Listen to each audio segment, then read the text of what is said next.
Well, thank you.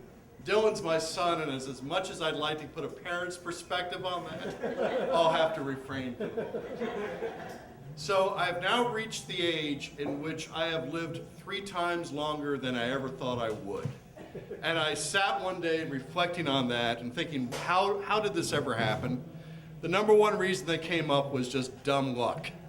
The number 2 reason was I always had a plan B and a plan C and a plan D. Now, all this relates in because my wife likes to go on adventure travel aspect. And she had decided that we were going to the Amazon to take a riverboat from the town of Iquitos, 600 miles up the Amazon, well deep into the jungle. I had pictures of this riverboat looking like the African Queen with Humphrey Bogart as the captain, chugging its way up. And of course, I had plans for this. I had a compass in case I fell off the boat. I had a little fire starter and nothing in the Amazon burns.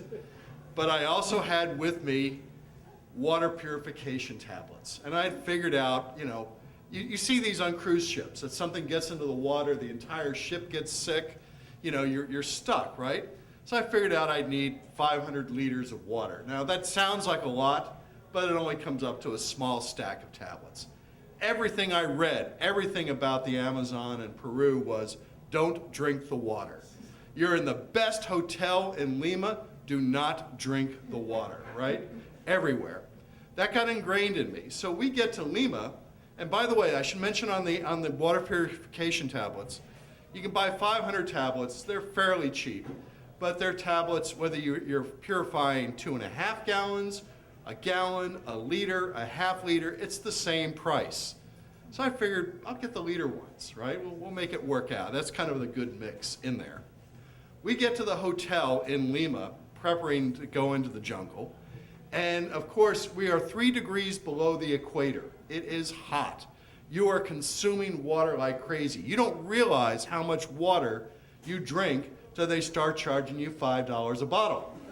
Then you realize this, I'm drinking $30 worth of water a day or more, right? So I put the little tablets in, but the bottle I have is only a little half-liter bottle. And I put the 1-liter tablet in, and you drop it in. It's chlorine dioxide. It fizzes. You put the cap on. You're supposed to wait 30 minutes. But it's at twice the concentration. But that's okay because I want to kill anything that's in there.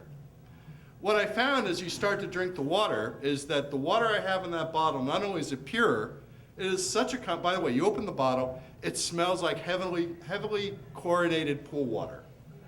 And you drink this, and it not only killed all the bacteria in the bottle, it will kill all the bacteria in your gut as it goes through.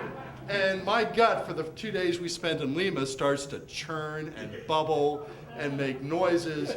But I'm still drinking this water because it's $5 for a little bottle, right? We finally get on the boat in Iquitos, and it does not look like the African Queen. It's upgraded. You've seen pictures of the riverboats. Most of them, for the locals, are just hammocks strung between the rafters there, and they'll have several hundred people. This was much more luxury. But we go up the river, and for 600 miles into the jungle, and we stop at little towns, and they warn us, do not eat anything. Do not buy anything food. I'm washing my hands constantly. And if you get to the little villages, the markets there will have, I don't know what it is, but it's like a little baggie with an orange drink or a green drink or something with leaves in it. I don't know, but it looks nasty looking. But I'm really good. And we get through this whole trip 2 weeks into the jungle, and I am good. I am healthy going through. We finally get back to the town of Iquitos. We have a few hours. By the way, Iquitos is the largest city in the world that is not accessible by road. Only 2 ways in, aircraft and boat. Only ways to get to the city. No roads out of the city anywhere. We're waiting for our plane to go out. They put us up in a very nice hotel, and the hotel has a buffet spread all laid out. And I'm very careful. I'm only eating food, fruit that has been peeled. I'm doing the various things, but I make an error. I drink the iced tea.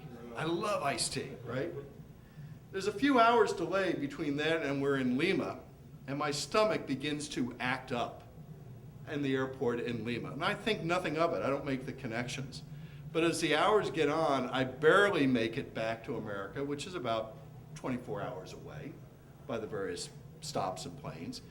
And this thing really kicks in full force by the time I get there. The intestinal disease I got lasted 2 weeks. About 7 days in, I see my wife filling out an application for the Guinness Book of World Records in there, for how long you've been doing this. So finally, at the end of this point, that coincidentally, I had a doctor's appointment, routine doctor's appointment. The first thing they do, they bring you in, they weigh you, and the doctor says, you've lost 16 pounds, congratulations.